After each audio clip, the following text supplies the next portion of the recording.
Let's see what we got here. Oh yeah. Today, I'm making vegetable soup. Alright, now, before I get started making the soup, I thought I'd show you a few of the things that I'm going to be using that maybe you're not familiar with. First up is the squash. This is called a calabaza squash. It's sometimes referred to as a green pumpkin. The reason it's called a green pumpkin is, as you can see, it's green. It's perfectly ripe now, but if you look close, see how it's got little orange here and there? That's as orange as this pumpkin gets. So, if you got thieving neighbors who are out stealing your pumpkins, they won't steal this one because they won't think it's ripe yet. So you can take this calabaza squash and use it to make vegetable soup for pint after pint after pint of winter yumminess. Okay, next up. Did you know that sweet potatoes have two principal varieties? They've got the sweet, syrupy, drippy kind that most of us are used to around Thanksgiving Day, right? There's also the dry fodder kind. In addition to that, there's also different kinds of colors. There's the orange, there's red, rosy red, there's even purple. Well, today I'm using the dry fodder kind, and it's purple. Yeah, isn't that cool? Sorry about that little interruption, but I want to get to the next one that you're probably not real familiar with here. This is not what it looks like. Ah, no, that ain't cannabis. This is the leaf of a hibiscus flower. You can tell pretty well because, first off, the stems are thorny, and cannabis isn't thorny. And second, if you can see the flowers for this, the flowers don't look anything like a cannabis flower. And one of the reasons I want to use a hibiscus flower is because I'm out of tomatoes.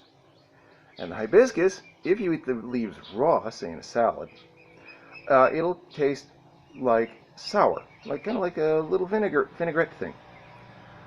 But if you cook it, say stir fry or boil it, it gives a sour tomato flavor.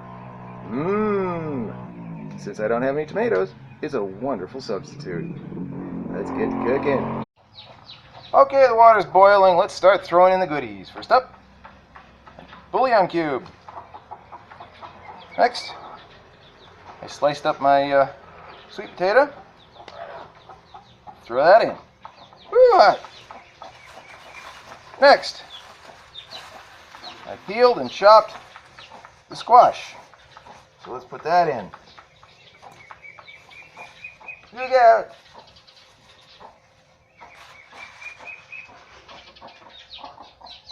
And the leaves from the hibiscus.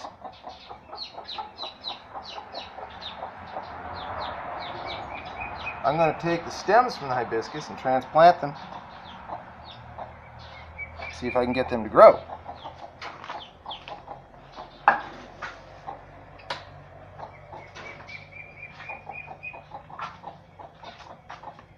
I was able to get my hands on a little bit of onion, and I still have some garlic left, so those go in.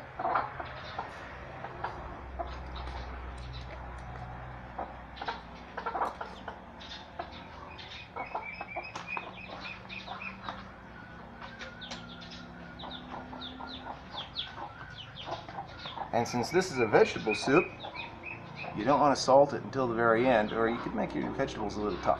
So, we're going to let this simmer as it is for a while. Alright, now we add just a teensy bit of salt, because I've already tasted it.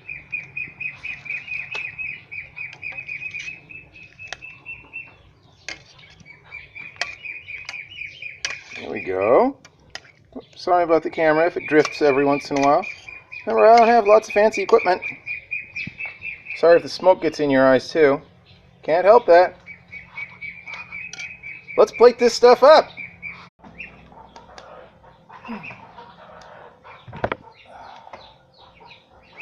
All right, time for the taste test.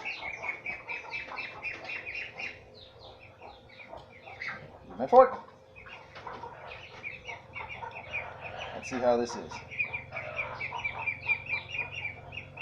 Ooh, big old hunk of sweet potato there, with some of the hibiscus leaf on it. Mm-hmm. Chunk of the calabaza squash. Mm-hmm. Here's the leaves. I've had some people ask me why I don't look at the camera, why I'm always like looking off to the side. Ooh, because that's not where you are. It's because the camera on my tablet is over here on the side, and I have to look at that and not me. Another big old picture. I wish they put the camera right in the middle where it belongs, but they don't. They put it over here. Makes doing the selfie thing a little confusing, but I'm getting used to it. I'm working. I'm trying. Okay? Enough complaining. Back to the soup. Oh yeah, good stuff. We're gonna make a nice lunch.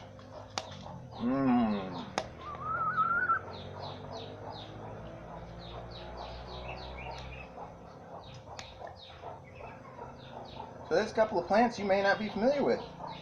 Give them a try and see what you think. Calabaza squash. Tastes just like a pumpkin. Nothing special about it. Ow. Oh. And I finally have black tea again after, sheesh, nearly 3 months without.